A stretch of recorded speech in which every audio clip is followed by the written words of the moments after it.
compartir con ustedes nuevamente este ciclo de charlas que hacemos desde el programa de investigación aplicada en democracia de la Universidad Miguel de Cervantes. En esta oportunidad nos acompaña un muy interesante y prestigioso expositor, Marcelo Drago Aguirre. Él es abogado, es máster en la Universidad de Harvard, expresidente del Consejo para la Transparencia, socio de Data Compliance, presidente de la Asociación de Profesionales en Protección de Datos Personales de Chile, AGPD, y vamos a escuchar su charla, su intervención a propósito de la relación y de algunas cosas, asuntos que son importantes en este binomio democracia y transparencia en el cual Marcelo se ha especializado. Para poder contextualizar y solo en unos breves minutos la charla que vamos a escuchar, respecto a lo cual ustedes pueden enviar preguntas y luego se las hacemos al expositor. Quisiera introducir el tema planteando un par de ideas centrales que pueden ser de utilidad para Marcelo en el desarrollo de su exposición, ¿no? Y lo primero que quisiera decir en estos pocos minutos es que hay una evidente relación entre la democracia, el funcionamiento de un sistema democrático y el valor de la transparencia, ¿verdad? En todos los ámbitos que la democracia tiene, en especial en sociedades como la nuestra, en donde prima, sobre todo últimamente, una profunda desconfianza hacia las instituciones en general, no solo públicas, también algunas de carácter privado, ¿no? Sí lo refleja, por ejemplo, la última encuesta del Centro de Estudios Públicos que se publicó, valga la redundancia, hace un mes y medio atrás, para el periodo mayo-junio 2025. Por ejemplo, esa encuesta arroja que los partidos políticos cuentan con apenas un 4% de confianza en la ciudadanía, el Congreso un 8%, la televisión un 12%, el Ministerio Público un 14%, el gobierno un 15% y los tribunales de justicia el mismo 15% que el gobierno. Por supuesto que hay instituciones mejor evaluadas, pero me centro en aquellas que tienen mayores dificultades. A nivel comparado, el año pasado, en 2024, se dio a conocer también un estudio de la OCDE sobre los motores de confianza en las instituciones públicas.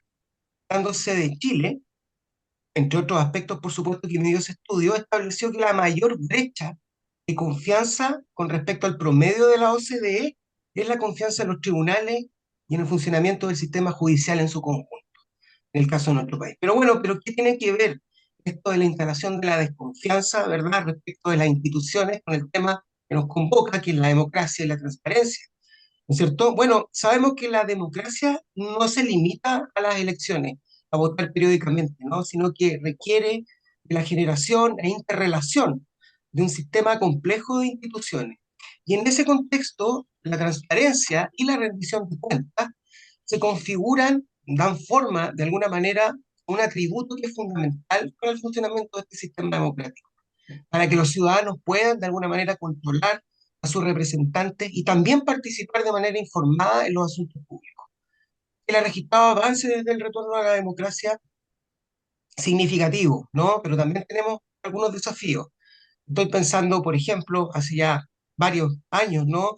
En la Comisión para la Ética Pública, creada por el expresidente Elwin, hasta otras instancias más recientes. Hay modificaciones legislativas importantes, hay un diseño, un cambio en la institucionalidad, por ejemplo, la creación del Consejo para la Transparencia y varias otras iniciativas que han sido relevantes en este sentido. Pero también enfrentamos y hemos experimentado algunos retrocesos, ¿no? Últimamente, por ejemplo, hemos conocido varias irregularidades vinculadas con escándalos que afectan a la probidad, a la corrupción, casos de alto interés público en el sector público, pero también lo hemos tenido en el sector privado. También nos hemos percatado, lastimosamente, cómo el crimen organizado, por ejemplo, ha logrado ir penetrando algunas instituciones lentamente. Es algo a lo que, por cierto, debemos ponerle atención para que no se siga profundizando.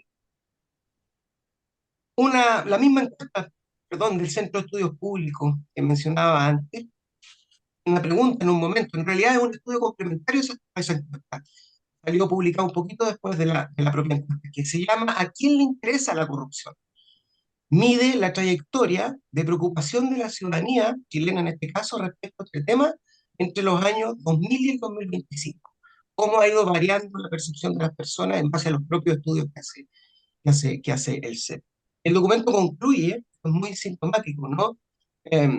Dice, identifica un punto de inflexión que se produjo el año 2015 y que tiene que ver con los casos que se conocieron como cabal y de financiamiento ilegal de la actividad política. Y señala, o concluye más bien, que desde entonces la preocupación de la ciudadanía por la corrupción comenzó a duplicarse estadísticamente.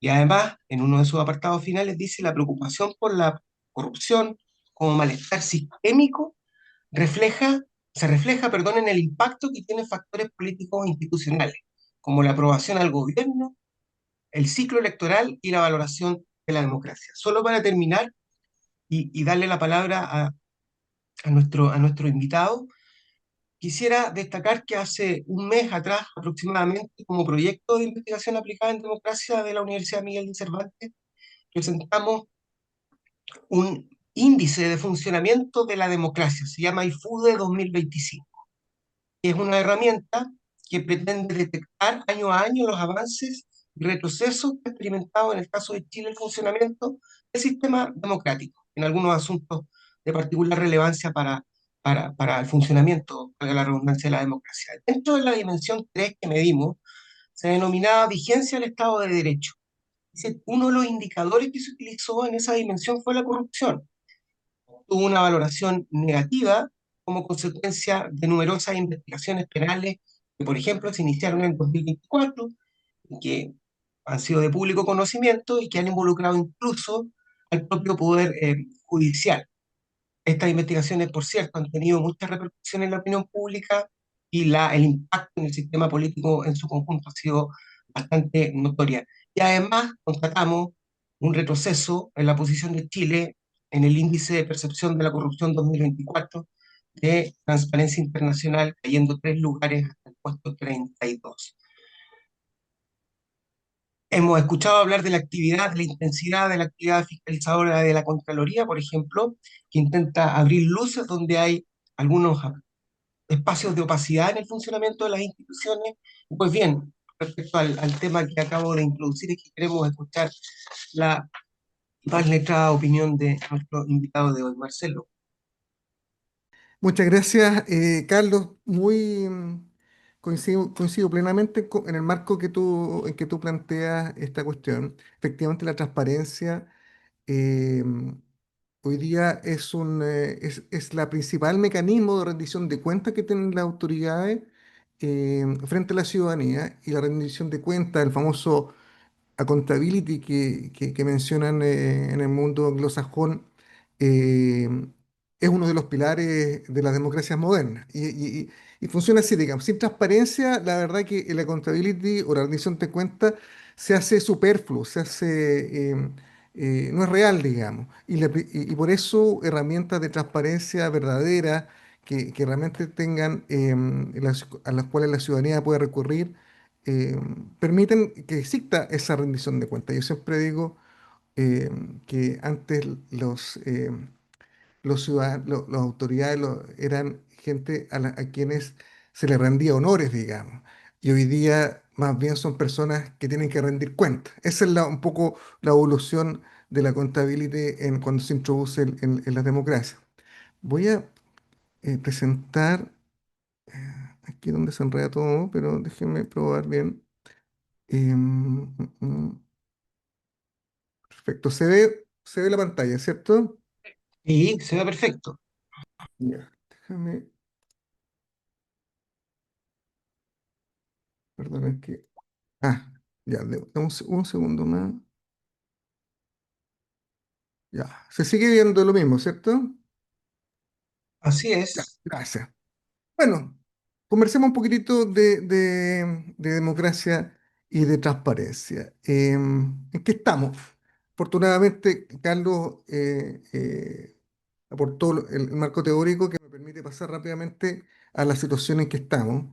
Y básicamente estamos con una serie de últimos casos que han vuelto a poner esto sobre la palestra, casos de distinta naturaleza a los que conocíamos con anterioridad, extracción de recursos públicos a través de un mecanismo básicamente de sustitución del Estado, digamos, como ha sido esta fórmula que se encontró para ejecutar programas públicos a través de corporaciones privadas, y hemos visto en todos lados, hoy día estaba en la prensa de nuevo el caso Democracia Viva, porque ya van a haber acusaciones, el caso Procultura que tiene con anterioridad, pero también vivimos un caso que afectó mucho más directamente al Poder Judicial, cuestión que no habíamos visto, o sea, no es nuevo, ¿ah? Esto había pasado, habían habido jueces destituidos, pero ahora tuvimos otra nueva oleada, digamos, que afectó directamente a la Corte Suprema. Pero también hemos visto estos temas de narcotráfico que involucran las Fuerzas Armadas. Y una cuestión que es discutible si es realmente corrupción, si es mala práctica, etcétera, pero toda esta situación que reveló Contraloría en relativo a los funcionarios públicos que viajaron fuera del país con licencia médica, digamos. Este es un marco que nos tiene, de lo último que hemos visto en el país y que ha provocado un nuevo golpe, digamos, a la credibilidad de las instituciones democráticas. Y eso, como bien decía Carlos, daña la confianza. Confianza que esta es exactamente lo mismo que mencionaba Carlos. Esta es la gráfica de la encuesta CEP, donde están las cifras que mencionaba hace un minuto Carlos. El último en niveles de confianza, los partidos políticos, el Congreso, el gobierno. Entonces aquí están los poderes del Estado, digamos, los tribunales de justicia, los poderes públicos directamente, el Ministerio Público, y los poderes públicos, y los poderes políticos, eh, son los que tienen un nivel de desconfianza ciudadana mayor, digamos. Y esto en un contexto latinoamericano de desconfianza en las instituciones muy agudo. Entonces estamos hablando de niveles de confianza ya en un entorno de desconfianza eh, eh, bien severo. Y la pregunta es, bueno, con las reformas que se han impulsado, con los cambios con el propio, la institucionalidad de transparencia nueva, con los mecanismos de control y de contabilidad que se han establecido, ¿estamos mejor o peor? Y Carlos citó efectivamente el índice de percepción de corrupción de Transparencia Internacional que tenemos anualmente y donde hay una caída en los puntajes en la época donde se produjo esta crisis de política y de probidad tan profunda en el gobierno de Bachelet, en el segundo gobierno de Bachelet. Ahora, yo creo que este es el índice de percepción de corrupción, que es de percepción. Al final voy a plantear algo al respecto porque yo creo que en realidad no sabemos con certeza si estamos peor o mejor. Yo creo que no, estos números dicen poco y nada. Y yo siempre he sido un crítico, y esta es una cuestión que me ha tocado discutirlo en la Escuela de Gobierno de Harvard, a la que estuve en una mesa de trabajo con académicos de la universidad, donde especialistas en corrupción, y básicamente todos coinciden en lo mismo. Este índice de corrupción de Transparencia Internacional es un índice que no es, que es muy difícil a través del cual descubrir qué está pasando. Porque puede subir o bajar, pero es en base a percepciones, y esta subida o bajada es en base a percepciones del momento de un grupo de especialistas que dicen, no, mira, está mejor o peor esto, digamos. Pero eso, que tenga un correlato con la realidad, si es que, por ejemplo, en estos índices tan altos y tan buenos para el país, o donde estábamos mucho mejor en los rankings, estaba pasando lo del fraude en Carabineros, que es uno de los fraudes más importantes de la historia del país. Entonces, y como no se sabía, el índice estaba súper positivo, era bueno, digamos, y el país aparecía mucho mejor, o de los mejores de Latinoamérica, que actualmente aparece de los mejores de Latinoamérica junto con Uruguay. Y no solo de Latinoamérica, de América, aparecemos siempre por arriba. Pero yo creo que uno de los déficits que tenemos como país en la estrategia de combate a la corrupción es este, digamos, no saber si avanzamos o retrocedemos, no saber con claridad si el número que estamos mirando significa que estamos mejor o peor que antes. Yo creo que esa es una necesidad de construir desde el país, cambiar de percepción de corrupción a experiencia de corrupción, como hay indicadores que se han desarrollado internacionalmente, que se han ocupado en otras latitudes. En África, precisamente, de hecho, hay lugares en África donde se han corrido los dos índices, el de percepción de corrupción y el de experiencia de corrupción. Después, al final, lo vamos a retomar esto, pero han arrojado resultados muy distintos, ya, pero además la evolución en el tiempo han arrojado resultados disímiles, digamos. Entonces, los de experiencia de corrupción indica que ha empeorado la situación y el de percepción resulta que dice que está igual o mejor. Entonces, bueno, esto es un problema que tenemos para hacer políticas públicas porque si no sabemos dónde estamos parados y si no sabemos si las políticas están dando resultados o no, es muy difícil avanzar. Y bueno, y la corrupción es básicamente el abuso de poder, digamos, y el instrumento y la transparencia. Bueno, la corrupción es un abuso de poder en beneficio propio, donde se desplaza el interés público y tratando de instalar un interés privado, individual, de un funcionario público, de un sector determinado, de un grupo de interés, etcétera. Y con eso se desplaza el interés público en ese interés. Pero Em, y por eso la transparencia es tan importante. La transparencia es un mecanismo de prevención de la corrupción, no lo combate directamente. De hecho, si uno empieza a buscar los casos en donde se han descubierto actos de corrupción a través de la transparencia, cada vez son menos, porque cada vez son más sofisticados y tratan de evadir justamente los mecanismos de transparencia, de visibilidad, de acceso a la información en parte de los estados. Bueno, y la corrupción, como ya se mencionó y lo planteaba Carlos, produce este quiebre, digamos, entre el pacto social, del pacto social entre el Estado y la ciudadanía.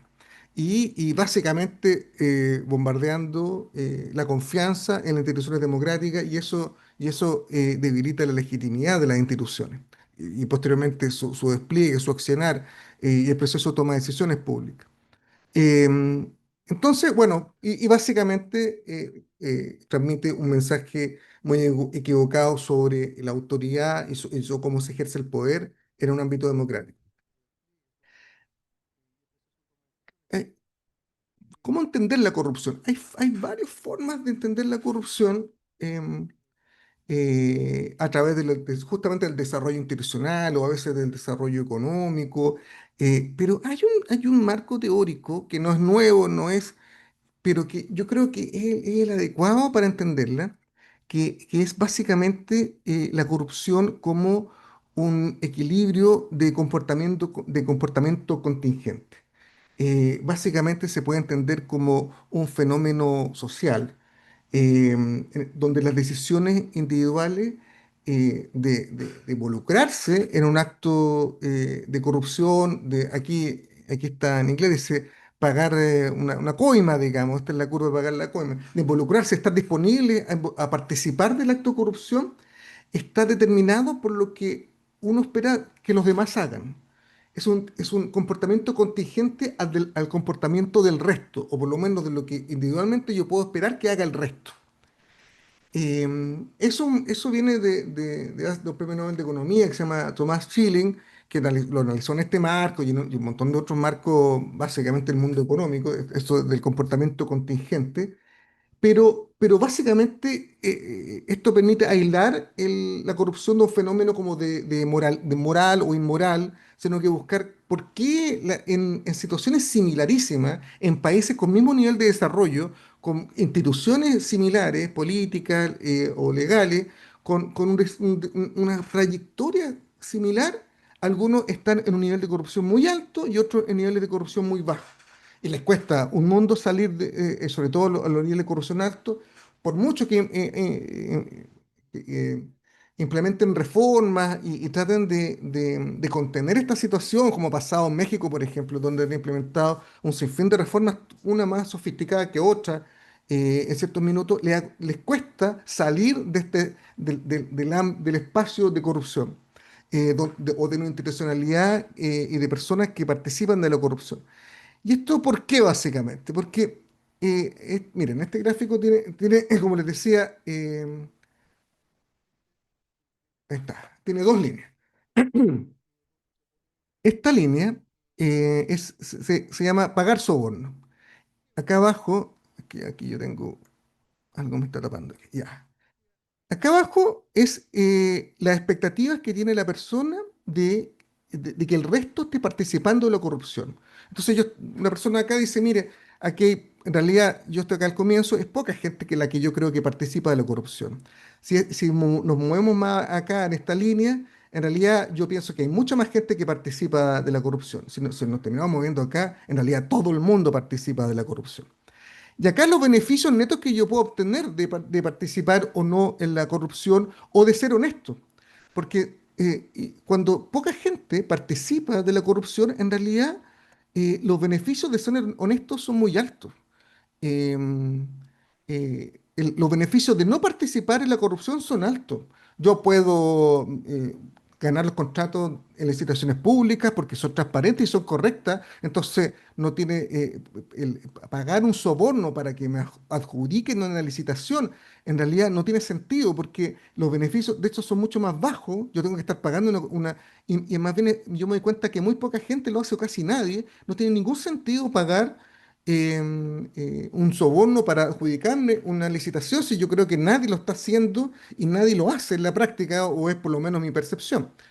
Y por eso, al comienzo también, los que están disponibles a pagar por ese soborno obtienen beneficios mucho menores, digamos, porque es poca la gente que participa en en la corrupción. Entonces, ser honesto tiene muchos mayores beneficios que ser deshonesto y participar de los sobornos en este primer estado de cosas donde se espera donde en la práctica, en la sociedad, es poca la gente que está disponible a participar de hechos de corrupción.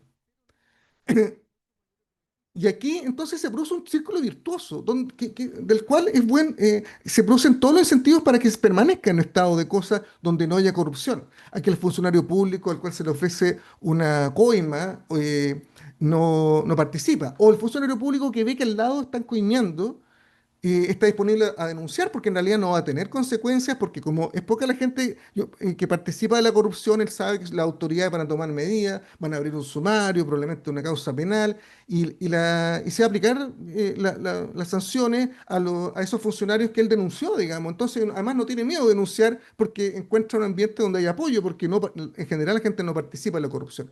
Entonces, eso produce un círculo bien virtuoso, digamos, cuando uno está en ese ámbito, cuando espera que el resto no participe de la corrupción. Y eso hace que todos los incentivos estén puestos en no participar y el estado de cosas se mantiene de un modo bastante positivo, digamos, y un equilibrio positivo para todos. Después aquí hay un punto de intersección de las dos líneas, donde ya los beneficios de pagar la coima son iguales a los beneficios de no pagar las coimas. Y aquí estamos en una situación peligrosa de la cual o retrocedemos y las políticas públicas hacen que se retrocedan o caemos al otro lado de este gráfico, donde básicamente hay un equilibrio perjudicial. Entonces, en esta zona crítica, todavía son pocos los que actúan corruptamente, suben un poco los beneficios para los que son corruptos, son más altos los beneficios y son menos los beneficios para los que son honestos. Pero todavía están los incentivos para que todo se quede en este ámbito de honestidad, digamos, y los corruptos sean reprimidos, sean perseguidos, sean condenados, y los beneficios de los corruptos no sean superiores a los beneficios de ser honestos. El problema es cuando se cruza esta línea y se pasa a este otro estado de cosas, digamos, donde uno ve que en la sociedad todos están mucho más disponibles a participar de actos de corrupción, donde el funcionario público ve que al lado está coimeando, pero si él lo va a denunciar frente a su superior, lo más probable es que el superior también esté participando de esos actos de corrupción, por lo tanto, en vez de ser beneficioso, positivo, denunciar, lo va a traer represalia. Acá la gente que es honesta pierde contrato, pierde su trabajo, pierde oportunidades de negocio con el Estado o con terceros, porque sencillamente como no está disponible a pagar una coima, son otros los que se ganan los contratos y resulta los que sí están disponibles a pagar la coima terminan con mayores beneficios que los que no. Entonces, este es un círculo virtuoso y esto hace que los países que cruzan esta línea les sea tan difícil volver atrás, digamos. Entonces, acá tenemos un México, una Argentina. Es un estado de cosas que por mucho que se trate de avanzar con distintos mecanismos, los niveles de corrupción se mantienen, hasta en ciertos momentos aumentan. Y es muy difícil salir de acá. Entonces, es lo delicado, porque en estos dos equilibrios los incentivos son para siempre mantenerse en el estado de cosas en el que se está. Si yo estoy en el círculo virtuoso, las fuerzas hacen que se mantenga este estado de cosas en los círculos virtuosos. Pero si yo estoy de este otro lado, en el círculo vicioso, eh, volver, volver atrás, digamos, es muy, muy, muy cuesta arriba. Es muy difícil y esto es lo que le pasa a muchos países que les cuesta sencillamente salir de eso, digamos. Por ejemplo, lo que pasa en muchos países de ex órbita soviética, actualmente Europa del Este, que tienen niveles de corrupción mucho más elevados que el resto de Europa. Y lo tenían desde antes, o por lo menos desde el colapso de esos estados, y bueno, salir de ese círculo es muy, muy complejo. Y algunos de esos países, digamos, como, no sé, Rumania, pero al lado de otros países similares, como Estonia, no pasa eso, digamos. ¿Por qué? Si tuvieron trayectorias similares.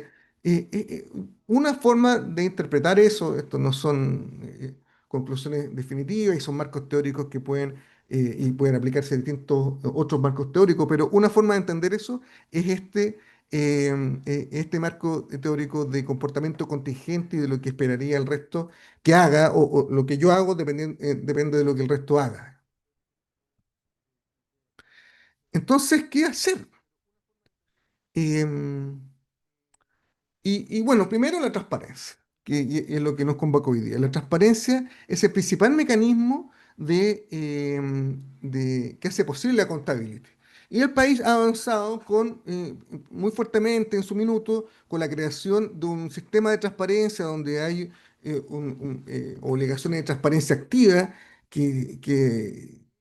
bueno, que debe ser la cosa más aburrida del mundo, pero es la más efectiva que hay en cómo combate a la corrupción. Lo más aburrido porque todos los meses, el Estado chileno está actualizando sitios web los primeros 10 días de cada mes con información masiva sobre el pago de remuneración a sus funcionarios, sobre contrataciones de servicios, sobre traspaso de fondos a entidades privadas, son hojas y hojas, sábanas y sábanas de información, de documentación, de planilla, etcétera, actualizado mes a mes, que se llama transparencia activa. Y cualquier persona tiene acceso de forma permanente a esa información a través de sitios web de la entidad. Em, Eso, lo vamos a ver en un segundo más, tiene un efecto preventivo de la corrupción poderosísimo. Y eso tan aburrido, tan fome, digamos, y costoso para el Estado, yo creo que le ha ahorrado millones y millones en hechos de corrupción. Y en un segundo más lo voy a mostrar. Y bueno, y lo otro son los sistemas de acceso a la información pública o transparencia proactiva o transparencia pasiva, tienen varios nombres, pero es básicamente la posibilidad de que cualquier ciudadano pida cualquier información en mano del Estado y el Estado esté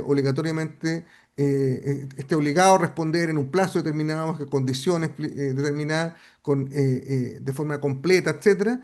Em, sí, todo esto supervisado por una entidad autónoma del Estado que se llama Consejo para la Transparencia, con facultades sancionatorias, de fiscalización, de interpretación de la ley, etcétera. Entonces, básicamente, nada de esto funcionaría si no hay una entidad autónoma que fiscaliza esto y una libertad de la ciudadanía de participar del sistema. Y lo digo participar del sistema porque Chile cuenta con el mecanismo de transparencia más demandado por la ciudadanía en el mundo. De modo per cápita se producen muchas más solicitudes de acceso a la información que las per cápita que se realizan en México, las per cápita en Alemania, las per cápita en el Reino Unido, bueno, no un sinfín, en los sistemas de transparencia que cuentan con un órgano autónomo de fiscalización. España no cuenta con un órgano autónomo de fiscalización. Y Estados Unidos no tampoco, y en algunos países de Centroamérica tampoco. En El Salvador había uno y Bukele se encargó de dinamitarlo todo lo que pudo y socavarlo hasta el final. Y hasta el día de hoy yo tengo colegas que fueron consejeros para transparencia salvadoreños y estuvieron hasta el último minuto como aguantando, digamos, la arremetida de básicamente autoritaria y hasta que logró sacarlos a todos e instalar el poder completo en ese órgano, digamos, y lo destruyeron. Pero entonces en ese sentido nosotros tenemos un sistema que funciona y un sistema base. Pero esa transparencia después se expandió. Siempre como mecanismo de transparencia activa. Qué feo esto, como que se pixeló un poco. Pero básicamente, a través de otras leyes y de otros mecanismos, se crearon sistemas adicionales de transparencia activa. El Infolobby, por un lado, es que todos los mecanismos de transparencia en torno al lobby. Hoy día solo situados en las autoridades, en realidad no una ley del lobby porque no regula al lobista, curiosamente. Es una ley del lobby, o se le llama así, y en realidad es una ley de registro de audiencias de las autoridades con gestores de intereses o lobistas, digamos.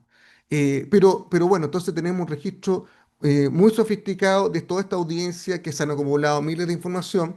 Una a una las audiencias te dicen poco, pero cuando se hace análisis de datos agregados, los datos empiezan a hablar. Y ahí uno empieza a notar quiénes son los principales gestores de intereses y quiénes son las empresas que están contratando estos gestores de intereses, toda cuestión perfectamente legítima y legal. Aquí lo que importa es que exista transparencia en el proceso de toma de decisiones, que no sea capturada por un solo sector, digamos, sino que todos puedan participar tratando de influir a esas autoridades, porque es perfectamente legítimo en un régimen democrático intentar influir las autoridades, ya sea porque es un mundo gremial o un mundo de la sociedad civil o el que sea, digamos, o personas individuales. Y este registro además tiene registro de los viajes y de los regalos, de los donativos, digamos. Y los viajes incluyen los financiadores y los donativos, los donantes. Entonces, muchísima información de la cual uno puede aquí arrojar conflictos de interés, viajes pagados por empresas privadas, autoridades, que dejaron de existir básicamente porque pasaron a ser públicos. O donativos que antes podían ser a veces cuantiosos, a veces llamativos, hoy día son todos mermeladas de algún lado especial, digamos, o son paquetes con frutos secos, digamos, ya el costo, todo esto se autorreguló solo del momento que fue público. Y después tenemos la infoprobidad, donde están las declaraciones de intereses y de patrimonio, que son dos cuestiones completamente distintas, pero cuya información se mezcla, digamos. La interacción, la declaración de intereses lo que busca es detectar si la autoridad está tomando decisiones en algún conflicto de interés. Básicamente porque tiene un interés directo sobre la decisión que se está tomando o tiene algún pariente directo que tiene interés en esa decisión que va a tomar. Todo el mundo los conflictos de interés, por eso es importante los activos que tenga, la participación en sociedades y los parientes, de hecho. Y después tengo la declaración de patrimonio. Y ahí lo que se busca es otra cosa, digamos, es buscar si hay una evolución patrimonial demasiado aguda de la autoridad para que pueda provenir de alguna fuente ilícita. No hay una presunción de ilicitud, digamos. De hecho, en un minuto el Contralor anterior presumió de que todos los que habían tenido un aumento patrimonial de X en un minuto dado, em, tenían que ser investigados y fue un fiasco, digamos, tuvo que retroceder masivamente. Pero bueno, entonces la información como que sirve para ambas cosas y en una sola plataforma y tenemos miles de declaraciones, digamos, cientos de miles. Esto es un sistema mucho más avanzado del que podrán encontrar en Alemania o en Suiza o en Francia. En Francia recién están con la ley del lobby. Y olvídense de la declaración de interés de patrimonio. Y lo reciente, porque Macron lo impulsó básicamente por lo que pasó durante la campaña, digamos, con el candidato socialista. ¿Y por qué digo que es tan importante esta transparencia como mecanismo de prevención de la corrupción? Casos tan relevantes como vimos de extracción de recursos públicos en las Fuerzas Armadas, o de viajes, o sea, a ver, en Carabineros básicamente con funcionarios fantasmas, y en otras ramas de Fuerzas Armadas básicamente con viajes, digamos, que permitían recuperar recursos. Se reservaba de una forma, después el funcionario iba a la agencia de viaje, cambiaba el tipo de viaje y con eso disminuía el costo a una décima parte y le devolvían directamente los recursos. ¿Por qué estos funcionarios fantasmas o estos viajes fantasmas, eh, este tipo de fraudación no se produjo en áreas como salud o educación en el resto del Estado, donde hay miles de contratados, o en la Cancillería, donde hay cientos de viajes todos los días? ¿Por qué no pasó ahí? Porque la Cancillería tiene obligación de registrar los viajes por la ley del lobby. porque el resto del órgano del Estado tiene la obligación de registrar todos sus funcionarios públicos, su remuneración y su función en transparencia activa. Cuestión que no tienen las Fuerzas Armadas por excepciones, por básicamente un privilegio de secreto que está pensado para cuestiones de seguridad pública, que seguridad pública tiene todo el sentido, pero se terminó utilizando como para propiciar actos de corrupción. Y aquí básicamente fueron los puntos ciegos del sistema y ahí se produjo la corrupción. Por eso el efecto preventivo de la corrupción es tan importante. Por eso la transparencia tiene un efecto preventivo de la corrupción tan relevante. Miremos algunas cosas como propuesta país hacia adelante de lo que se puede avanzar para profundizar los temas de transparencia y prevención de la corrupción. Estoy tratando aquí de ver cómo vamos en el tiempo. Ya. Lobby.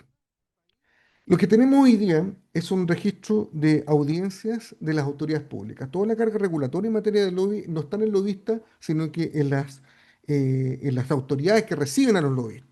Esto es una anomalía en las regulaciones del lobby a nivel global, en Estados Unidos y en alguna parte de Europa, pero esto principalmente se reguló en Estados Unidos, en Canadá y después en Irlanda.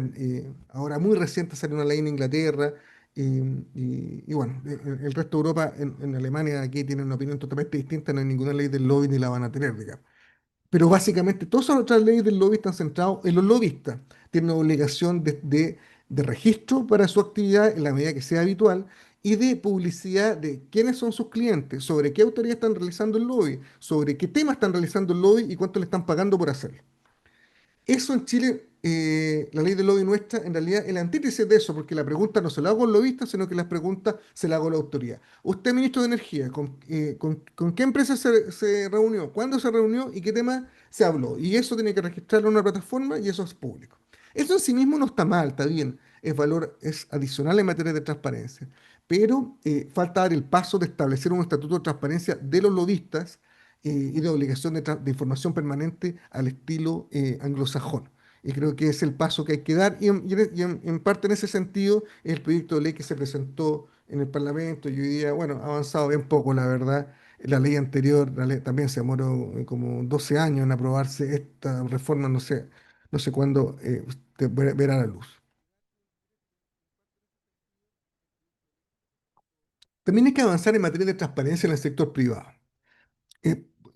Ya vimos lo que pasó con estos mecanismos de escape del sector público a través de las fundaciones que se crearon y masivas transparencias, sobre todo desde gobiernos regionales, pero también desde otras entidades públicas como el Ministerio de Vivienda, para en el fondo sustituir, digamos, a la institucionalidad pública en la ejecución de ciertos programas o de políticas porque se suponía que iba a ser más expedito, más fácil. El problema es que cuando yo lo traspaso, la obligación de transparencia caen completamente, desaparecen cuando lo traspaso al sector privado, porque no existen obligaciones en este sentido. Entonces, yo creo que hay que seguir la ruta del dinero en el sentido de que donde hay un traspaso masivo de financiamiento público y donde esta institucionalidad privada, como estas fundaciones, corporaciones de derecho privado, funcionen básicamente con recursos públicos, principalmente con recursos públicos, tienen que tener obligaciones de transparencia activa y también de transparencia pasiva.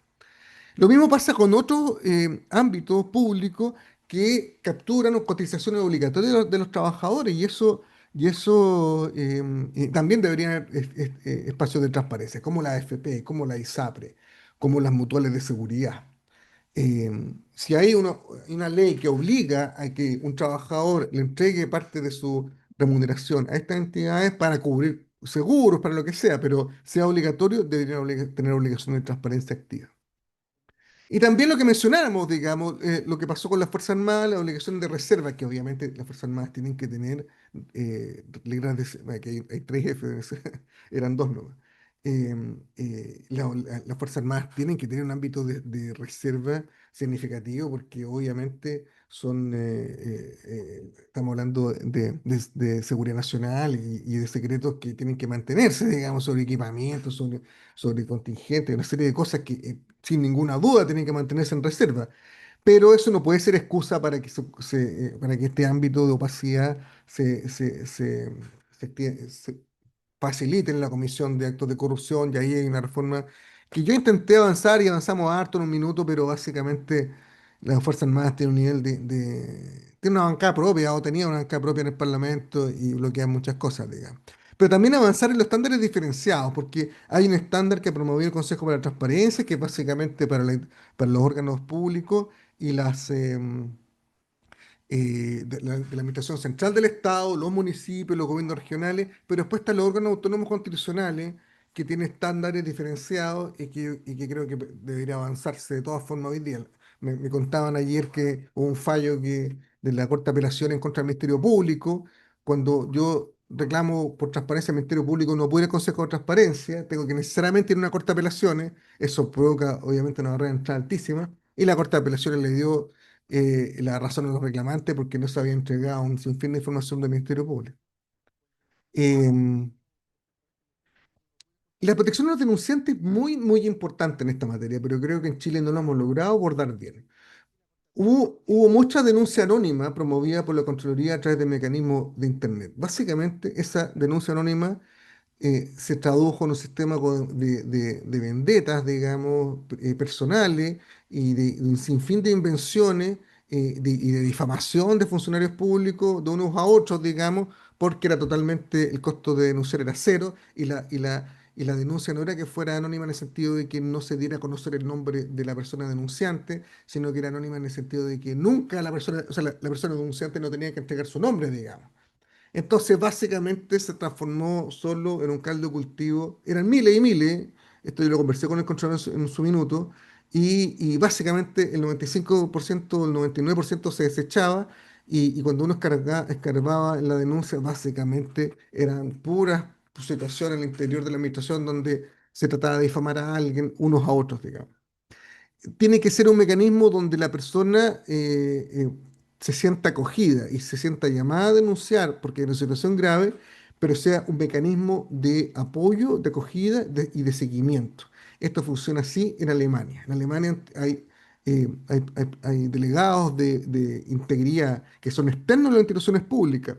Eso facilita mucho el sistema legal alemán y la colegiatura, la participación en los colegios de profesionales alemanes que tienen estatuto de cumplimiento obligatorio, de reserva y de otros que permiten que esto funcione. Por lo tanto, si yo contrato a un abogado externo, eso tiende a funcionar, digamos. Entonces, la Municipalidad de Berlín tiene a una persona externa a la cual puede concurrir cualquier funcionario y presentar ahí una denuncia. Ese abogado no solo recibe como un buzón, sino que además investiga y contrasta y trata de escarbar, sacar más información, y conversa con la persona, busca más información, la sopesa, ve si efectivamente es un acto de corrupción, si es una mala práctica, si es solo un error, o quizás no tiene que ver con esto, tiene que ver con otro tipo de infracciones en otros ámbitos. Entonces, eso sí es una forma de canalizar de una forma mucho más potente y efectiva hechos de situaciones que pueden corresponder a hechos de corrupción y donde el denunciante efectivamente se va a sentir acogido y protegido, pero se cierra la puerta al abuso del sistema. También nos falta regulación en materia de conflicto de interés. Hay un gran tema aquí de los reguladores que es muy complejo porque a una persona no se le puede impedir trabajar por demasiado tiempo sin una compensación. Entonces, las prohibiciones en la puerta giratoria son cortas, digamos, pero tampoco se quieren largar porque tendría que compensarlo. Entonces, parece como injustificado que yo le pague a una persona cuando ya se fue del Estado. Hay un problema aquí que hay que solucionar. Y también el problema de conflicto de interés en el Parlamento, porque en el Parlamento nadie, todos saben que alguien puede estar directamente involucrado porque está en la Comisión de Transporte y resulta que tiene empresa de transporte de pasajeros. Y está en la Comisión de Transporte definiendo leyes sobre pasajeros, digamos, transporte pasajero. Pero em, em, nadie le reprocha al otro porque no quieren que le reprochen a uno en el futuro. Por lo tanto, como un control entre pares, el sistema yo creo que no funciona. Debería haber un sistema de control externo de los conflictos de interés y como varias otras cosas, donde básicamente las situaciones se discutan por alguna entidad independiente y no por los pares del parlamentario. Bueno, hay un largo tema con los municipios, con las gobernaciones y los gobiernos subnacionales, son uno de los ámbitos de corrupción más relevantes en el Estado, pero creo que aquí no sirve una sola, en inglés es una sola talla para todos, digamos, no sirve solo una medida, porque la mitad de los municipios lo que necesitan es apoyo en el fortalecimiento institucional antes de castigar malas prácticas, o junto con esa, digamos, y otros solo necesitan represión y fiscalización de malas prácticas. Yo creo que sí en algo acertó yo creo que ha habido, sobre la actuación actual de la Contralora, ha habido ciertos, pero también ha habido algunos puntos que creo que deberían haber sido distintos, digamos. Pero uno de los aciertos fue crear una fuerza de trabajo exclusiva para municipios y gobiernos regionales, cuestión que en realidad saltaba, gritaba como necesidad de hace años y hoy día, bueno, eso está funcionando de Contraloría. Pero mecanismos de licitación, por ejemplo, hoy día se han facilitado muchísimo con los mecanismos de compras públicas, etcétera, pero para un municipio pequeño y rural sigue siendo cuesta arriba licitar cualquier cosa, digamos, y eh, encontrar proveedores en ese lugar para esas cosas. Entonces, todo esto es muy contingente al municipio mismo y su desarrollo institucional. Pero como les decía en un comienzo, para saber si estamos avanzando en la batalla contra la corrupción, hay que saber si la batalla se está ganando o se está perdiendo. Y aquí vuelvo al tema inicial, digamos, porque creo que hay que abandonar sencillamente el indicador de referencia que estamos usando en esta materia, que es el índice de percepción de corrupción de Transparencia Internacional. Como les contaba al comienzo, yo tuve conversaciones en la Universidad de Harvard en esta materia con gente que había participado en la elaboración de eso y también en la mesa de trabajo de la OECD en esta materia. Yo fui vicepresidente del grupo de integridad de la OECD, que estábamos básicamente metidos el puesto Suiza y estábamos con Alemania, con Noruega, y después se integró Estados Unidos e Inglaterra. Y era unánime la opinión de que ese indicador de poco o nada servía, digamos, y que había que buscar otro indicador.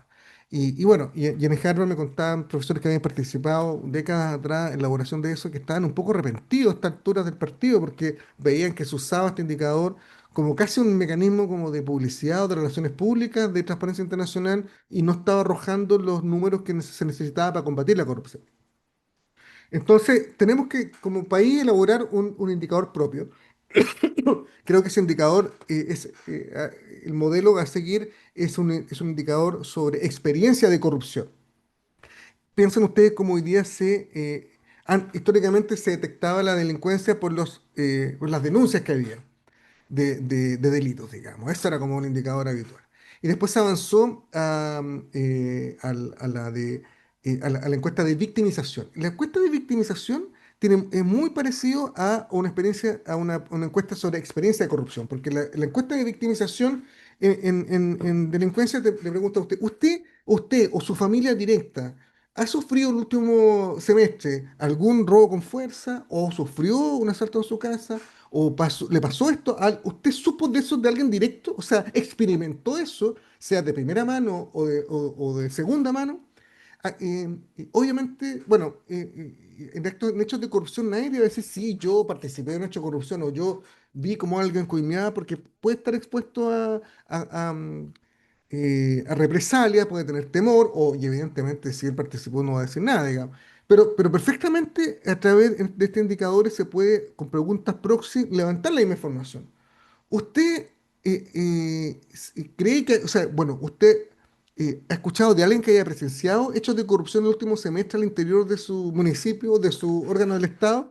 ¿Usted ha escuchado de algún vecino o algún conocido que haya tenido que pagar porque le dieron un certificado o pagar por una actividad por tener un contrato en el Estado? Em, nosotros no nos pasa ese tipo de corrupción. En Europa del Este es muy común, por ejemplo, la coima al médico para que me atienda primero la lista de espera. Acá eso no existe, digamos, y ojalá que nunca lleguemos a eso. Pero preguntarle, ¿usted ha sabido de alguien que le haya pagado al médico para la lista de espera? ¿Usted ha sabido de alguien que haya pagado para obtener la licencia de conducir o o la revisión técnica. Esos son indicadores que tratan de arrojar, de demostrar experiencia de corrupción y creo que por ahí tenemos que tener uno. Y creo que francamente tiene que estar en el INE. Tiene que ser una función del INE, como el IPC, digamos, y como el propia encuesta de victimización y como otras.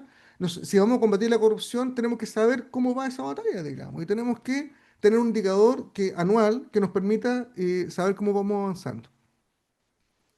Eh, pero, y esto ya Carlos también lo planteaba en su minuto, creo que también está comenzando un fenómeno que creo que estamos totalmente, no estamos preparados para esto en lo que la implicancia que tiene en materia de corrupción y transparencia, que es básicamente lo del crimen organizado. Eh, es mucho más difícil. A ver, si yo quiero controlar una decisión pública a través de una coima, creo que tiene una serie de elementos de por medio que hacen difícil que eso se materialice, digamos. Porque a partida el funcionario público, la autoridad pública tiene que estar disponible a participar, estar disponible a recibir la coima y evadir las consecuencias de eso, mantener el secreto de eso, etcétera. Y hay una decisión que tiene que tomar ahí. Pero si el funcionario público le están diciendo a nivel municipal o incluso más alto que si no hacen lo que yo le digo, va a tener consecuencias el hijo que yo sabe que sale de cuarto básico todos los días de tal colegio a tal hora. Ese funcionario público yo creo que no tiene ninguna alternativa sino que acceder al reclamo del crimen organizado. O sea, yo creo que no tiene cómo va a asumir todas las consecuencias legales que pueda tener eso y la ley y el delito que puede estar involucrado no va a ser ningún impedimento, eventualmente puede tener accidente, de hecho, pero la primera vez no va a ser ningún impedimento para acceder. Lo primero que va a hacer es acceder porque lo primero que va a hacer es proteger a su hijo, digamos. Entonces, eh, la, la, mm, y eso, el- el- lo que está detrás de la extorsión que está detrás de esto, hace que pasemos a este ámbito muy rápidamente, a este ámbito de cosas donde los beneficios de mantenerse eh, eh, honesto bajan radicalmente. Ve que básicamente el resto es corrupto porque tiene al frente una organización de crimen organizado que le va a traer consecuencias negativas muy severas si no participa de la corrupción. Por lo tanto, ese funcionario público, los caminos que le quedan son casi ninguno, sino que acceder, digamos. Y, mm, y por eso el cohecho existe, puede establecerse más o menos mecanismos de prevención, de combate, de represión, de castigo, pero de la extorsión cuando se entra es mucho más difícil salir. Y los mecanismos que existen para combatirla son mucho menos, digamos, y aquí y en Chile en eso estamos en cero. Y creo que aquí es algo que tenemos que abordar con urgencia. Básicamente la extorsión o la posibilidad de que funcionarios públicos sean extorsionados se combate separando funciones críticas, no concentrando todas las decisiones relevantes en un ámbito de una sola persona, digamos, sino que dividiéndolas para que esa sola persona no esté expuesta completamente a la presión de una extorsión.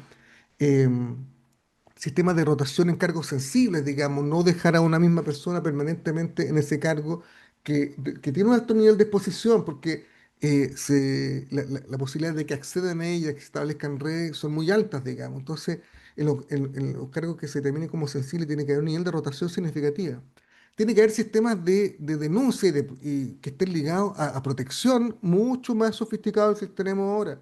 Y básicamente esta protección ya es de carácter policial, es de otros ámbitos, digamos. Estos canales no existen. No existen canales protegidos de denuncia, no existen canales al interior de los órganos del Estado, y piensen en un gobierno regional, y piensen en un municipio, que permitan canalizar una situación de extorsión realmente aguda. Y bueno, y todo esto en base a una estrategia donde se establezcan evaluaciones previas de riesgo, digamos, como se hacen evaluaciones de impacto en materia ambiental. Yo estoy en protección de datos, se hacen evaluaciones de impacto en materia de protección de datos, donde se adelantan las posibles situaciones. Lo mismo tiene que producirse en materia de corrupción, en lo relativo a la extorsión de funcionarios públicos. con evaluaciones previas donde yo detecte el área más sensible, los funcionarios más sensibles y establezca políticas hacia ellos. Esta es una cuestión donde sencillamente no hemos hecho nada hasta el minuto. Y claro, porque básicamente del año 2020, 2019, 18, pero sobre todo 2020, 2021 hasta el minuto, donde tenemos una explosión de delincuencia, donde vimos que se instalaba el crimen organizado, donde hay ejecuciones periódicas de personas en la calle por bandas criminales, pero además vimos cómo se involucraron a funcionarios públicos, funcionarios del ejército, facilitando vías de paso, funcionarios de la aviación, colaborando y participando en estos hechos. Quiere decir que estamos pasando a un ámbito de cosas que no teníamos antes, que podemos estar en una situación, en esta situación riesgosa, en este equilibrio precario, y al cual si cruzamos hacia este otro ámbito de cosas, después nos va a costar mucho salir y tenemos que implementar y desarrollar herramientas de combate al crimen organizado desde la perspectiva de la corrupción mucho más, no mucho más, digamos, sino que verdadera, que hoy día son inexistentes e instalarla en los distintos poderes del Estado. Y eso, digamos, no se pueden dar las cosas por sentado, como está evolucionando el país, merece actuar en estos ámbitos y aquí yo les quería dejar planteado algunas ideas personales sobre lo que se podía hacer. Así que muchísimas gracias. Gracias, Marcelo, por la exposición muy comprensiva de lo que conversábamos o cómo iniciábamos la conversación respecto a cómo, digamos, este flagelo, digamos, de las faltas a la probidad, en fin, visto desde un punto de vista amplio, la corrupción es una manifestación de falta de probidad, pero no es la única, ¿no? Termina afectando, minando la legitimidad finalmente del sistema democrático en sí, al afectar la confianza de las personas en las instituciones, y entonces se empiezan a buscar algunos mecanismos distintos de actuación, ¿no? Si uno entiende, por ejemplo, que una policía es ineficaz, en algunos casos no existe la autotutela, ¿no? Si es que uno entiende que el sistema no responde investigando, por ejemplo, adecuadamente, pues bien, es más posible que se vayan incorporando en la cultura, digamos, y sea más difícil erradicarlo, con la misma curva que tú mostrabas ahí. Hay algunas preguntas en el chat. eh, Voy a tratar de resumirlas porque en algunos casos son textos más bien amplios. Me voy a quedar con tres o cuatro de ellas para ver, Marcelo, si puedes, ahí atención para poder responderlas. Eh, César Vargas, hace un ejercicio bien concreto, yo sé que es difícil, pero en función de lo que tú has expuesto, dice de 100 a uno o de 1 a 100, donde uno es muy malo, ¿cómo calificarías tú personalmente, por cierto, la situación de la corrupción en Chile? Todas las charlas se ha tratado de eso, pero me imagino que pretende alguna respuesta un poco más concreta respecto a eso. Jesús Oliver lo que menciona que es importante elevar, dice, los estándares, incluso las sanciones, ¿no? La charla se enfoca en lo preventivo, pero en este caso Jesús va a lo represivo, digamos, al control ex post, ¿no? O sea, cómo investigamos y sancionamos una vez que detectamos. Entonces, él dice si es que es necesario realizar a tu juicio algún tipo de cambio en la legislación para elevar esos estándares de probidad, eh, y si es que podría existir en los propios legisladores algún conflicto de interés a la hora de legislar sobre esto. Perfecto. Me Sí, falta dale, la sí, sí. última, Dale, dale. Marcelo, que es, dice, hay una pequeña reflexión que nos escriben por el chat interno, Gonzalo Legal, dice, así lo firma, y dice que está obviamente muy interesado en lo que tú estás exponiendo, y pone el acento en que en las instituciones hay un momento en el que se transforman o pueden transformarse en impenetrables, digamos, ¿en qué sentido lo dice? Que es muy difícil para las personas que integran esa organización descolgarse, digamos, del funcionamiento de la misma y denunciar, atreverse a denunciar. Me imagino de manera pública o bien corre el riesgo de conocerse quién es el denunciante, porque son, dice él, susceptibles de ser perseguidos, amenazados, etcétera, y entonces tienden a hacer vista gorda para poder conservar su integridad, menciona eso, y la de su entorno cercano, dice. Entonces me pregunta, menciona Gonzalo, ¿cuáles serían las medidas concretas y efectivas para disminuir, dice, esta situación que va en aumento, con el propósito único y muy importante de lograr y se recuperar la confianza de la ciudadanía en las instituciones públicas y también privadas, y también en nuestros representantes políticos? Y al final te manda un saludo, dice que te conoció el año 2000 aproximadamente. Gonzalo Vargas, ah, muy bien. O sea, perdón, No, Gonzalo Gal, digamos. firmó como Gonzalo Legal, digamos, así se, Perfecto. no tenía Ah, gusto de saludarlo. No sé quién, me imagino que es otro el apellido, pero saludos de gusto que eso, nos Marcelo. encontremos. Y dicho, perdón, César Vargas, me dijiste, no sé si el César Vargas de San Bernardo, que también conozco otro César Vargas, sí, es mi salud. A ver, del 1 al 100. Saben que nosotros tenemos un nivel de corrupción igual mucho más bajo que países. En general trato de que compararnos con países de la OECD, digamos, porque, bueno, accedimos a eso, no estamos pidiendo con esa vara. Si uno empieza a ver países de la OECD, en todos lados se cuestionaba. O sea, en Alemania, en Japón han habido hechos de corrupción muy significativos. En los países escandinavos, que se supone que están exentos de todo, que son, son países paraíso, digamos, también han tenido situaciones de conflictos de interés, de corrupción, de básicamente de mezcla de público con privado, con consecuencias bien negativas en ciertos minutos. Entonces, en todos lados se ha cuestionado. Yo creo que para nuestro nivel de desarrollo y de institucionalidad, estamos en una situación bastante positiva. O sea, de 1 a 100, si uno dice que 100 es perfectamente honesto y 1 es corrupción absoluta, yo creo que estamos en un nivel no sé, 60, arriba del 50%. O sea, de la mitad para arriba de lo positivo, digamos. Yo creo que estamos en una situación bastante positiva. Lo que planteaba Jesús sobre con los controles ex post y las sanciones, digamos. Aquí hubo un daño muy severo cuando el Ministerio Público terminó un largo proceso con, con, eh, con clases de ética. Creo que eso dañó la credibilidad del sistema completo. Creo que eso dio una señal totalmente equivocada de cómo se combatía la corrupción en distintos ámbitos. Había una mezcla de lo público y lo privado ahí, muy severa en el caso donde se produjo.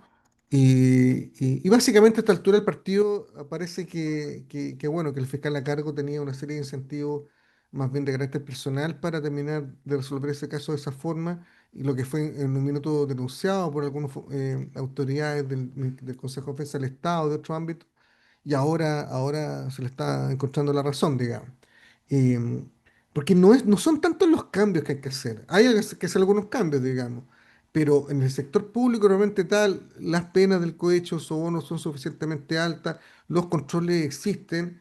Pero si después de un juicio el fiscal lo que le ofrece una salida alternativa con clases de ética, no se puede hacer nada, digamos. O sea, no, realmente eh, ahí es donde el resto del sistema tiene que funcionar, digamos. Y ahí más bien quién fiscaliza a los fiscalizadores, quién fiscaliza al Ministerio Público, y donde ya hemos visto que se han producido una serie de situaciones que han dañado su credibilidad y bueno, y ahí están los liderazgos y el rol que tiene el fiscal nacional actual en que estas situaciones se vuelvan a producir, digamos. Pero creo que nuestros forados más bien están en quién controla a quienes nos controlan, digamos, y cómo se hacen efectivas las sanciones. Em, Sobre esto de que es difícil descolgarse, miren, mi experiencia es múltiple ahí. Yo creo que los que participan en hechos de corrupción al interior del Estado siguen siendo pocos y la mayoría de las veces que se encuentra es porque hubo un control entre pares y hubo alguien que se atrevió a pasar esa información o a la prensa o a la Contraloría o a través de un sistema de transparencias pidiendo la información que era clave para dilucidar esto y se han conocido, digamos. Em, y por eso donde hemos tenido más hechos de corrupción en realidad han sido los ámbitos donde eso no es posible, como los puntos ciegos del sistema de transparencia. Entonces, yo sé que la percepción, estos son individuales, y efectivamente uno puede ver que muchas personas, muchos funcionarios públicos se sienten inhibidos de denunciar por medio de represalia, creo que eso tiene, en muchos ámbitos en realidad no están así y están dispuestos a dar el paso. Nosotros, por ejemplo, en el Consejo de Transparencia, yo en lo personal siempre me opuse a que se exigiera que se acreditara la entidad, la identidad de la persona que estaba pidiendo la información mediante un carnet de identidad, etcétera, si es que no involucraban datos personales de esa misma persona. Eso es una excepción, digamos. Pero en general, si la persona aparecía con un avatar y era un nombre XX, no teníamos por qué pedirle ninguna fotocopia del carnet de ninguna forma, porque la ley exigía solo su nombre y la dirección, que puede ser electrónica o postal, y punto, digamos, no acreditar más su identidad. Porque muchos funcionarios públicos se inventaban identidades falsas para pedir información, básicamente para evitar represalias. Y eso estaba bien que funcionara de esa forma. Y bueno, si alguien quería saber la identidad, porque además la identidad de quien solicita la información para el sistema es irrelevante, digamos, no va a cambiar en nada una solicitud de acceso a la información porque lo pidió una persona u otra y los efectos son exactamente los mismos. Entonces, en ese sentido, yo creo que los mecanismos de control y la disponibilidad a denunciar o a develar situaciones de corrupción existen y están presentes y yo creo que hasta cierto punto siguen funcionando. Pero la posibilidad de pasar a este otro ámbito de cosas con el círculo vicioso de la corrupción, estamos cada vez más cerca de eso. Ese es mi temor. Y cuando uno cruza esa línea, como explicaba antes, volver se hace muy difícil. Carlos, tengo algunas preguntas que quisiera hacer también, si me Y por permites. supuesto, Em, Plantean acá nuestro público también respecto de una charla que tuvimos con anterioridad sobre un estudio que hizo la Universidad de Chile, ¿no? Respecto de la modernización del Estado. Y ahí se señalaba claramente un estancamiento en este marco, en el marco del tema de transparencia en el país. Y también lo dan cuenta de este estado otros análisis que se han expuesto acá. ¿Qué avances planificados en transparencia y probidad se han estancado a juicio de nuestro invitado? Esa es la pregunta concreta. ¿Cuáles han sido los aspectos tal vez más donde hemos retrocedido más o donde no hemos estancado más? Algo se insinuó, digamos, en la presentación, pero si pudiera profundizar en aquello. En segundo lugar, hay una pregunta que tiene que ver con la dinámica del avance tecnológico, que es importante, continuo y gigantesco. Em, ¿Qué usos de nuevas tecnologías ya existen, ¿no es cierto? O que sería bueno incorporar. ¿Existe, digamos, esta dinámica ya en hay algunos ejemplos de esto? Bueno, las páginas web y todo esto se ha mencionado algo de eso.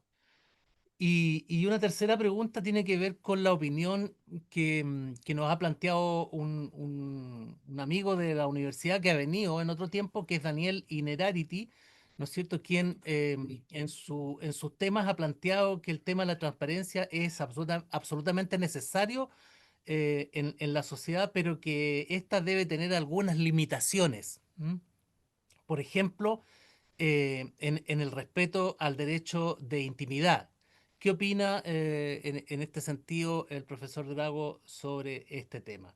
Y plantea, y también se insinúa lo que él planteó al final de su exposición sobre el avance del crimen organizado, ¿no? Donde tenemos un tremendo desafío como sociedad. ¿Cómo se puede entender la transparencia en relación a la necesidad de sistemas de inteligencia? Si existe algún límite en esta materia. Esas serían como las preguntas. Perfecto. Avance y estancamiento. Yo creo que hemos avanzado poco en los últimos 5, 8 años en materia de transparencia. Creo que efectivamente las leyes no se han reformado. Hay reformas pendientes a la propia ley de transparencia, donde amplía la base de las obligaciones, establece otros sujetos obligados en el sector privado, otras obligaciones en el sector público, correcciones de distinta naturaleza, cambio de orgánica del Consejo de Transparencia, que yo creo que el Consejo de Transparencia ya no da más cómo está organizado, está con consejeros tiempo parcial y un presidente rotativo con una temporada corta, creo que eso ya se agotó. Y bueno, y lo que estaba planteando, reforma de la ley del lobby,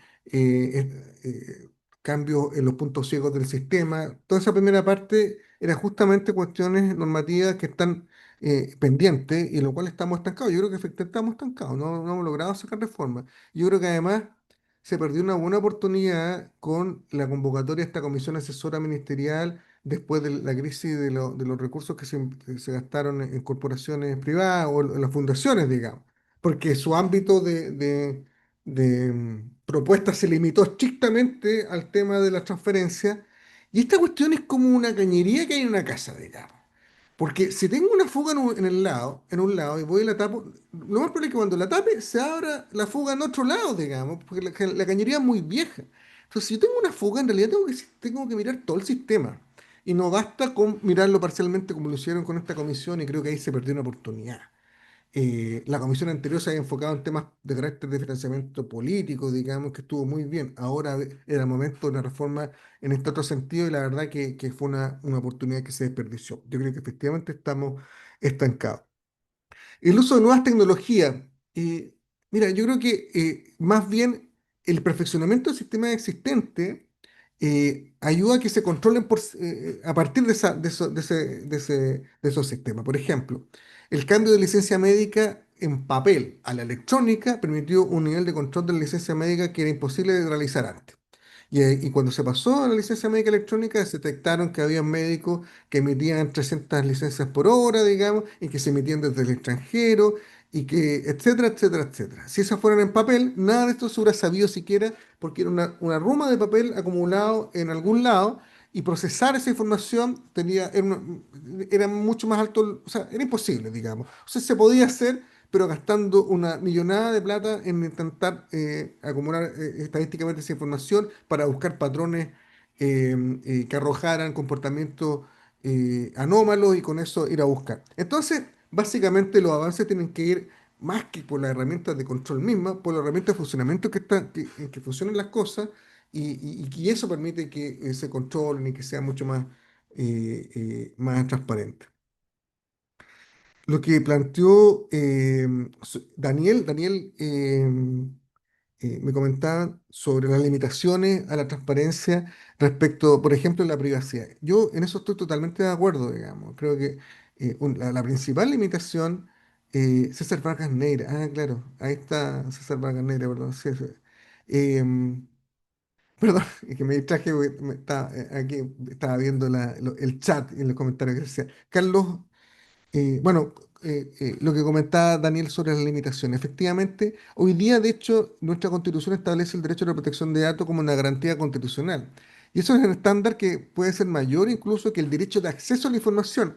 No la transparencia como principio que está en el artículo octavo, que el principio de transparencia de la actuación del Estado está consagrado constitucionalmente, pero el derecho a acceder a la información por parte de los ciudadanos como un derecho civil o político no está expresamente en la Constitución chilena, como sí está en otras constituciones, como la mexicana y otras.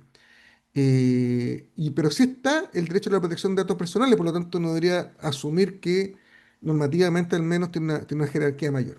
Pero creo que efectivamente, a ver, yo siempre lo dije cuando era presidente del Consejo de Transparencia, los sistemas de transparencia no son Wikileaks. El acceso a la información pública no es Wikileaks, no es divulgar información sin filtro, sin limitaciones, sino que son mecanismos para divulgar información bajo ciertas reglas, bajo ciertos principios y protegiendo los derechos de las personas. Los derechos de las personas incluyen el derecho a la protección de su intimidad, de sus datos personales, su privacidad, también los derechos de las empresas, digamos, sus derechos de carácter económico, que no se divulgue información industrial, que pueda afectarle competitivamente, porque ellos mantienen con mucho resguardo esa información, porque es estratégica para ellos lo desarrollaron, y si está en manos del Estado por un sistema de control de una superintendencia en algún proceso específico, muchas veces no tiene por qué divulgarse, digamos. Entonces, la transparencia no es un mecanismo de divulgación sin límite, completamente abierto, no es la casa de vidrio que se habló. Ese concepto a mí nunca me ha gustado, quizá al comienzo tenía sentido, pero la casa de vidrio no tiene vidrio, no tiene límite, o sea, no tiene muros, digamos. Y la transparencia pone muros. Muros porque hay bienes jurídicos superiores. La seguridad nacional es un bien jurídico que tiene que protegerse. Los derechos de las personas son un bien jurídico que hay que protegerse. Las relaciones internacionales, porque intercambio de notas diplomáticas, que pueden ser muy delicadas en ese momento determinado, son límites que hay que respetar. Quizá 20 años después o 30 años después se puedan divulgar esas notas diplomáticas porque ya es parte de la historia, ya nos afectan en la relación bilateral con X país, etcétera. A mí me tocó ordenar la divulgación de las actas del COSENA, por ejemplo, que se mantuvieron secretas, se mantuvieron, y siempre hubo una lucha muy fuerte de, de las Fuerzas Armadas porque se mantuvieron en secreto. Y nosotros dijimos, ¿saben qué? Sí, hay temas de seguridad nacional que están superados. Si hubo un conflicto limítrofe de hace 40 años, eso ya se superó. Y además, si hay información sobre equipamiento militar, etcétera, es de hace 40 años atrás. Eso es irrelevante hoy día. Lo relevante en materia de defensa es el contingente actual, no el pasado. Esto ya es historia. Y además, cuando nos pusimos a verla, en realidad no había nada de eso, habían puros juicios políticos de las Fuerzas Armadas sobre el proceso de la transición, y había que divulgarlo, digamos. Entonces, y le recomiendo leer, ¿ah? Hay una de los consejos de seguridad en que Patricio Elwin le para los carros al comandante en jefe, que realmente es para leerlo, digamos. Yo quedé de una pieza cuando lo leí. Eh, entonces, la transparencia no es la casa de vidrio, no es Wikileaks, la transparencia tiene límite en bienes jurídicos que como sociedad tenemos que proteger, como país, como Estado tenemos que proteger, y bienes jurídicos, o sea, perdón, y derechos de las personas que tenemos que respetar. Y eso, los límites están clarísimos, digamos. Y bueno, lo de crimen organizado, yo comparto y lo planteé como una de las principales preocupaciones. Yo creo que efectivamente estamos en cero ahí. Yo creo que estamos en cero desde un punto de vista del combate a la corrupción y la transparencia. Y va a ser, y es muy difícil. Tenemos que, tenemos que avanzar en esa materia y bueno, y yo ahí planteé algunos elementos de política para hacerlo, pero requiere una mirada mucho más integral del Estado en esta materia. Creo que en general, en cumplimiento, más que nuevas leyes, bueno, en esto faltan nuevas leyes, tenemos brecha, pero falta mucha coordinación en la fiscalización, mucha interacción entre los distintos órganos del Estado a cargo de esta materia, y en eso también tenemos que avanzar. Muchísimas gracias, Marcelo, no solo por la exposición y la gentileza de responder cada una de las preguntas que nos han ido formulando. Es cierto que hay harta interacción en el chat, digamos, ¿no? Porque para no solo los contingentes importantes, sino que además, bueno, uno puede abordarlo desde múltiples perspectivas. Tú has abordado una de ellas, o más de una, pero un enfoque, podríamos sumar otros más. Quizá el día de mañana podríamos profundizar con aquello. Si no hay más preguntas y en honor al tiempo, tu tiempo y también eh, del resto de los asistentes, reiterarte los agradecimientos a nombre del Programa de Investigación Aplicada en Democracia de la Universidad Miguel de Cervantes, también de sus autoridades. Nos ha acompañado el director del proyecto, que es Eduardo Zafirio, nos ha acompañado el presidente de la universidad, don Gutenberg Martínez. Hemos tenido una buena concurrencia en directo. Esto permite recordar que en los días posteriores la grabación de la charla de la conferencia va a quedar disponible también para quien no hubiese podido participar en directo o que se interese en profundizar alguna de las materias que abordaste en la charla. Muchísimas gracias y nos vemos en una siguiente oportunidad. Muchas gracias a todos, muy buenas noches. Qué bueno que les interesó.